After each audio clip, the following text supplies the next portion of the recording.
मेरे दोस्त के गुर्दे खराब हैं, हफ्ते में 2 बार वाश होते हैं, उसका कोई इलाज बताइए। मेरे भाई अभी ये जो चीजें बताई हैं इसी को करो। मिट्टी के बर्तन, सरसों का तेल, चीनी की जगह गुड़, पत्थर वाला नमक और पानी उसको चिड़िया की तरह पिलाओ।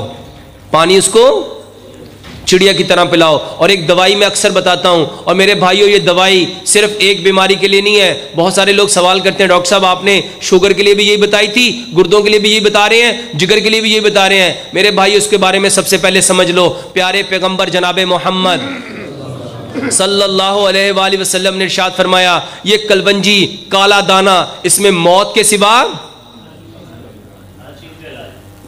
के सिवा हर बीमारी की शिफा है। क्यों नहीं? सही हदीस है, ये सही हदीस है।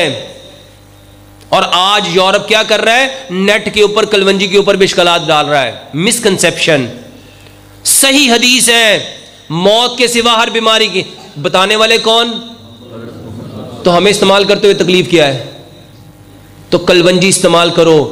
दूसरी चीज है मेथी दाना। इमाम ने कय्यम अपनी ज़ादुल माद में लिखते हैं मेथी दाने से शिफा हासिल करो। और आज की मॉडर्न मेडिकल साइंस मेथी दाने को फिनोग्रिक सीड कहते हैं। इसके बारे में मेडिकल साइंस बताती है ह्यूमन बॉडी के अंदर जितने हार्मोनल इनबैलेंस होते हैं, इसको बैलेंस करने की सबसे बेहतरीन दवा मेथी दाना है। मेरे भाइयों 100 ग्राम मेथी दाना लो, 100 ग्राम कलौंजी लो, इन दोनों को कूट लो और 1 गिलास पानी में रात को 1 चम्मच खाने वाला भिगो के रख दो। सारी रात भीगा रहे, सुबह उसमें एक लेमन मिलाओ और चूल्हे पे रख के अच्छी तरह बॉयल कर लो। उबालने के बाद इसमें 1 चम्मच जैतून का तेल मिलाओ, 1 चम्मच इसमें शहद मिलाओ और चाय की तरह इसको पी लो खाली पेट। बेहतरीन इलाज है मेरे भाइयों। अल्हम्दुलिल्लाह सुम्मा अल्हम्दुलिल्लाह। इस एक दवाई से अनगिनत, इसमें देखो कलवंजी के बारे में नबी सल्लल्लाहु अलैहि वसल्लम ने बताया, मेथी दाने के बारे में शिफा का तज़किरा मिलता है। जैतून की कसम किसने खाई? शहद के बारे में अल्लाह ताला ने कुरान में क्या फरमाया? अब ये चारों चीजें वही हैं। एक लेमन है और सारी दुनिया जानती है लेमन चिकनाई को तोड़ता है। लेमन चिकनाई को, ये जो बर्तन आप साफ करते हो किससे करते हो? लेमन मैक से करते हो। तो मेरे भाइयों ये 5 चीजें और छठा उसमें पानी है। बताओ इसका कोई नुकसान है? सिर्फ पी के देखो। और उस गुर्दे वाले भाई को जिसको डायलिसिस होते हैं उसे को इसको चिड़िया की तरह।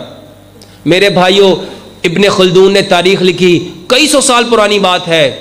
वो अपने तारीख के मुकदमे में लिखते हैं जो इंसान जिस जानवर की तरह खाता और पीता है वो वैसा ही बन जाता है। एक इंसान चिड़िया की तरह पानी पिए तो उसका बदन चिड़िया की तरह हल्का फुल्का होगा, और एक इंसान गाय की तरह, बैल की तरह, ऊंट की तरह, जिराफे की तरह पानी पिए उसका पेट वैसे ही बड़ा होगा। तुम्हें पानी कैसे पीना चाहिए? प्यारे पैगंबर जनाबे मोहम्मद सल्लल्लाहु अलैहि वसल्लम ने इरशाद फरमाया, पानी को बैठ के पियो, सीधे हाथ से पियो, 3 सांस में पियो, पानी को देख के पियो, और पानी पीने से पहले बिस्मिल्लाह और पानी पीने के बाद अल्हम्दुलिल्लाह। और दूसरी हदीस है पानी के बर्तन में सांस मत लो। एक ये तरीका है और एक मेरा तजुर्बा है कि पानी जब पी रहे हो उसको छोटे छोटे चिड़िया की तरह छोटे छोटे सांस सिप लो। एक सांस में मेरा कहना है जो बंदा जितने ज्यादा घूंट भरेगा मेरे भाइयों वो उतना ज्यादा अपनी जिंदगी को सहल कर लेगा। इसके बारे में एक तरीका बताता हूं। देखो बच्चा जब दूध पीता है कैसे पीता है? बच्चा मजे से पीता है। साइंस कहती है जो काम जिस इंटेंशन के अकॉर्डिंग करोगे वो आपको वही प्रोवाइड करेगा। अगर आप पानी को सब्र से पियोगे, सुकून से पियोगे, हौसले से पियोगे, तसल्ली से पियोगे, इत्मीनान से पियोगे, राहत से पियोगे, चैन से पियोगे, सब्र के साथ पियोगे, हौसले हिम्मत के साथ पियोगे, तो सच बताओ वो पानी आपके अंदर क्या पैदा करेगा? यही सब कुछ पैदा करेगा। मेरे